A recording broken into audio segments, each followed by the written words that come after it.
We typically homeschool year-round, and this year, because it was such a full year, my daughter's first year of high school and my son's first year of middle school, I wasn't sure if I wanted to do a full-blown summer schedule, but I did pick up a few things for this summer, some resources we already had and some that are brand new to us, and I'm keeping it light this summer.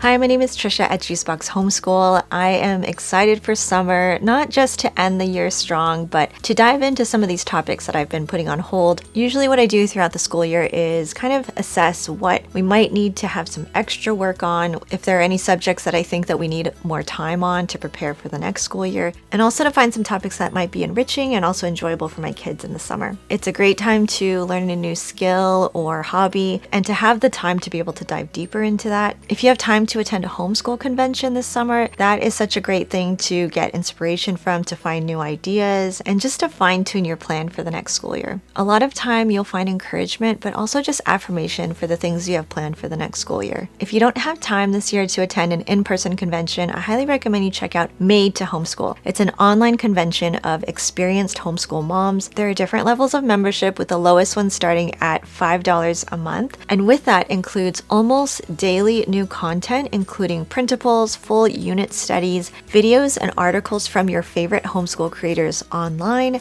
There are also live workshops you can attend for anything you can think of: how to do a picture study, prayer requests. There's one for different read-alouds. There's a book club for moms, and all of those are saved. If you cannot attend the live, you can watch it at your own convenience. But my personal favorite part is the feed, and that is a place where you can come with all your homeschool questions, and the community of homeschool moms will come with their responses, with their ideas, their feedback, with their recommendations and their experiences. It has been so helpful to just throw my questions up there for quick answers. I've asked things, especially for middle school, like what's a great book series your middle school son has enjoyed? All these responses. So now I have a to be read list created for different book series that other homeschool moms' sons have enjoyed. I'm currently one of the contributors with Made to Homeschool, so you might find my printables, videos, and articles there, and I also will pop into the feed to ask my questions and also to support other moms. There will be a link down below if you want to join, and I hope to see you there. So let me get into my summer school plans, and this year I really intend to have a lighter summer. It's been a full year, not just with school, but with extracurriculars as well, and we do have some summer things going on outside of like academic things, so I do want to keep it light. I want my kids to feel refreshed for the next school year, to have that time to build some anticipation and motivation for a brand new school year. Here are the things I have planned for the days that we are going to do school in the summer. The first thing is our read aloud. We're currently finishing up our study on generosity, which is the habit we've been studying this past year, which I highly recommend. I have a discount code for you below, but we are going to start this next book called Portraits of Integrity. I had bought this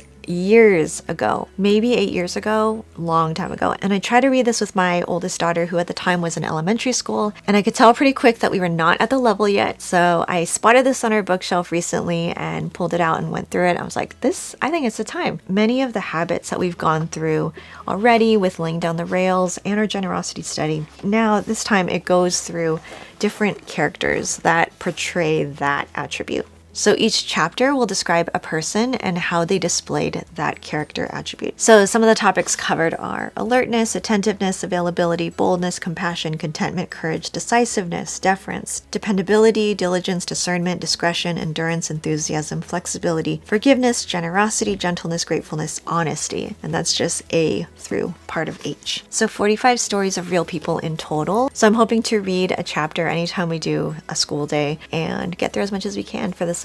For my soon-to-be 4th grader, I'm going to have her continue working through Apologia Math, and she finished level 4 sometime in January, I think. We have level 5 now, so she started that already, and she's just going to continue working through that. In the elementary and middle school years, I do like to continue some form of math, reading, and writing, because those are things that tend to slip if we don't continue on in just some light ways. Apologia Math is perfect for that. It's light, it's easy, the lessons are short, there's hands-on learning, and it's nothing too complicated for the summer. summer. Also for my soon-to-be 4th grader, we're going to be continuing on in our geography cultural studies, taking Asia for Jesus, and that is from Generations. I'm going to link that below. It's one of our favorite things that we've been doing. I started that mid-school year, and so I'm hoping we'll just continue on and maybe finish up before the start of the next school year. And the last thing I'm going to have my youngest work on is art. She just enjoys it so much, and I picked up this study from Idlewild and Company. It's their art studies curriculum, and it uses this book as the spine. So we are going to go through this one together, and she's also going to be working through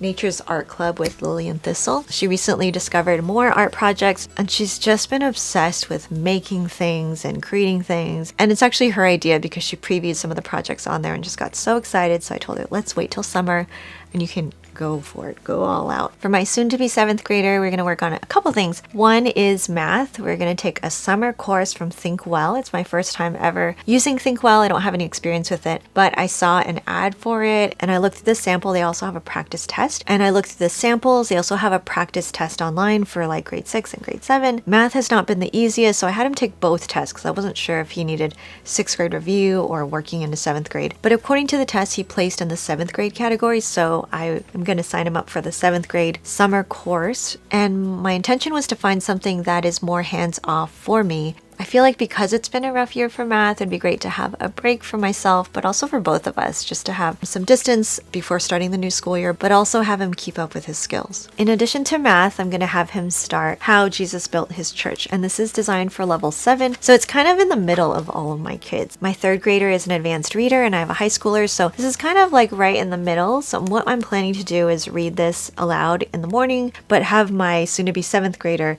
complete the workbook that goes along with this. So I want everyone to enjoy the reading on church history, but have my son work on reading comprehension skills. So that's my idea behind doing it this way. For my soon-to-be 10th grader, I can't believe it, 10th grade. I've homeschooled her since kindergarten. So this spring semester, she took an ASL or American Sign Language course at a local community college, and she was dual enrolled, so she received the high school and the college credit for that course. It was her idea to take the next level of ASL in the summer. She felt like she would forget too much if she waited till the fall to sign up for the next course. So we went ahead and signed up for summer. And last summer, we started a course on government, econ, and personal finance. And that was a course that is a full year course, but I was planning to do it over 2 summers. So we did half of it last year. I'm going to pick that back up and work through as much as we can this summer. I'm also going to add in this book that I picked up this year, How the World Runs and Your Part in It. It's a book about the practical things of life and economy for everyone. It says what the Bible says about successful businesses, work life, home economics, and national economies.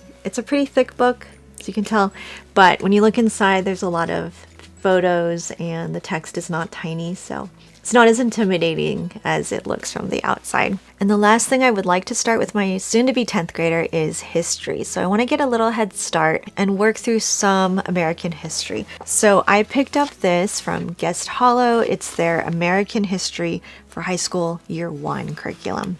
So Guest Hollow is the creator of the curriculum I'm going to use for government econ and personal finance that I used last summer. And what drew me to this company is I like that they're able to weave books, videos, articles, board games, recipes. It's kind of everything that helps make it a living education. And I enjoy that there is so much variety and that there's something for everyone. I feel like this would suit a lot of different learning styles. But the one thing that I've discovered is you have to pick and choose. You cannot do it all. There are way too many things to finish in a week unless this is the only subject that you want to do. So that's why it worked with the government, econ, and personal finance study we did last summer, because that was mostly all we were doing, which is why I chose to do it in the summer, because there was a lot. I didn't really know my way around it yet, so I wanted more time to be able to dive in. So same with this, I'm giving us a little head start on this and the ability to just enjoy and pick and choose the activities that we want to do without the stress of a busy school year and all the children and all the things. I already printed out her workbook, and I usually just hole punch it and put in a binder like this, so it's easy for her to follow along and fill out as she goes.